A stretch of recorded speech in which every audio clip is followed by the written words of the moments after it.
Ration দুর্নীতি মামলায় জবাবদিহি করতে গত মাসে সিজিও কমপ্লেক্সে হাজির হয়েছিলেন ঋতুপর্ণা সেনগুপ্ত।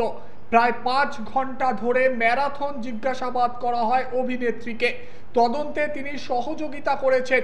ইডি দফতর থেকে বেরিয়ে একথাই বলেছিলেন ঋতুপর্ণা।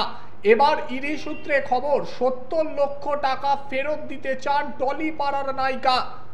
প্রাথমিক খবর অনুযায়ী ব্যাংকের লেনদেনের তথ্যের উপর ভর করে জিজ্ঞাসাবাদের জন্য ঋতুপর্ণা সেনগুপ্তকে তলব করেছিলেন ইডি আধিকারিকরা।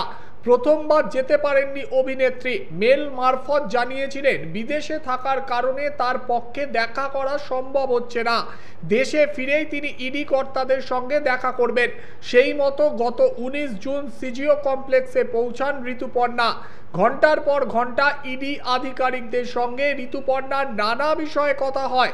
ইডির তদন্তে সম্পূর্ণ সহযোগিতা করেছি। ওনারা কিছু নথি চেয়েছিলেন, তা জমা দিয়েছি। এই বিষয়ে এর থেকে বেশি কিছু বলতে পারবো না। জিজ্ঞাসাবাদের পর বেরিয়ে সাংবাদিকদের বলেছিলেন অভিনেত্রী।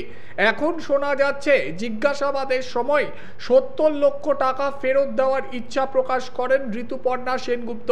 ইডি সূত্রে খবর, এই টাকা রেশন বন্টন দুর্নীতির এক অভিযুক্তের মাধ্যমে অভিনেত্রীর অ্যাকাউন্টে এসেছিল, এমনই ধারণা আধিকারিকদের।